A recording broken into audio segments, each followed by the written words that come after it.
El Señor esté con vosotros. Lectura del Santo Evangelio según San Lucas. Sucedió que estando Jesús en una de las ciudades se presentó un hombre lleno de lepra.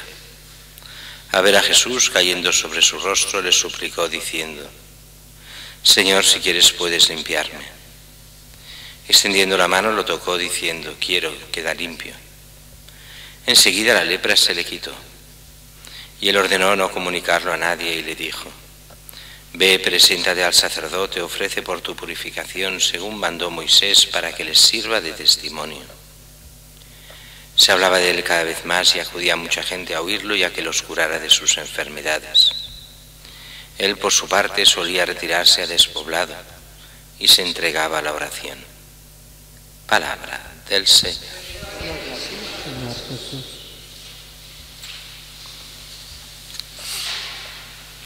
Se nos pone hoy ya este último día antes del bautismo del Señor y del fin de la Navidad, un texto que no parece que tenga nada que ver con la Navidad, esta curación de este leproso, y de hecho no tiene nada que ver con la Navidad, pero sí de alguna forma, aunque lejana, sobre el misterio del final de la Navidad, que es el bautismo del Señor.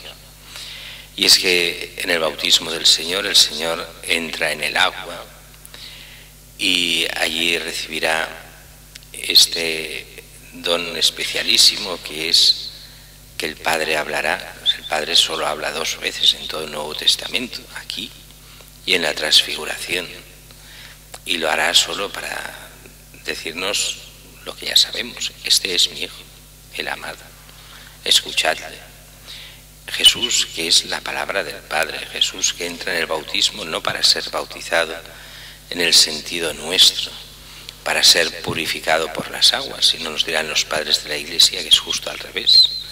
Él se hace bautizar para santificar las aguas y para purificarlas y coger el pecado de todos los que se purifiquen por el agua y poder de esta forma redimirlos, pagar por sus pecados, morir por cada uno de nosotros y llevarnos a la vida eterna. En ese sentido del bautismo, entonces sí que entra bien este Evangelio de hoy. El leproso, que en la mentalidad judía tiene un doble significado. La mentalidad de aquel que, habiendo sido algo, ya no es nadie. Recordemos que los leprosos perdían todos los derechos y eran expulsados de los pueblos y tenían que dormir pues donde fuese, pero fuera de las ciudades, en cuevas, donde fuese. Esto hasta hace relativamente poco.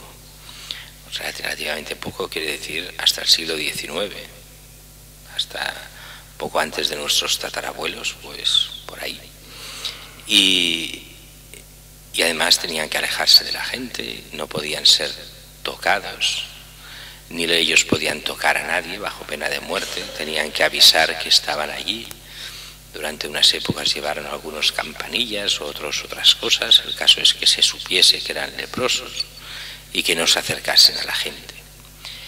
Ese ser impuro, o sea, ser enfermo del todo y considerado como intocable por el miedo a la enfermedad, aunque se sabe que la lepra es mucho menos contagiosa de lo que la gente piensa, pero es contagiosa, con lo cual la gente podía enfermar y hasta hace relativamente poco era incurable.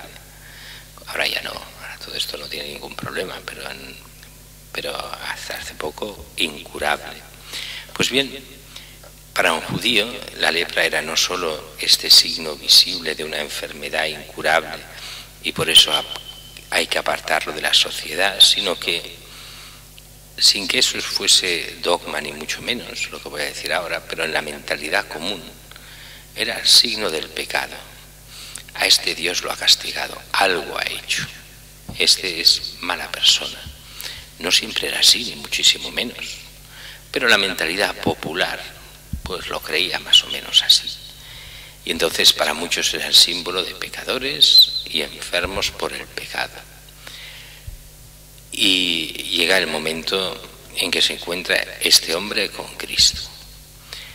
Se le acerca, aunque no demasiado, estaba prohibido acercarse demasiado, se prostra ante él, Señor, si quieres puedes limpiarme. Esta limpieza que es la que ha venido a Jesús a traer al mundo, no a limpiar de enfermedades, sino de lo que significan teológicamente las enfermedades, o sea, limpiar del mal, pero el auténtico mal no es la enfermedad, el auténtico mal es el pecado, y viene a salvarnos del pecado. Pero como signo de la salvación del pecado, Jesús cura a los enfermos. Recordemos el caso más típico, aquel paralítico que descuelgan en Cafarnaúm, en la casa de Pedro. Tus pecados te están perdonados. ¿Quién es este para perdonar pecados? Para que veáis que puedo perdonar pecados, a ti te lo digo, al paralítico, levántate y anda. Ese es el signo. El signo son los milagros. La realidad es que lo que Dios quiere es la conversión, dejar el mal, buscar el bien y ser discípulos de Cristo, que es el único Señor, el único Salvador.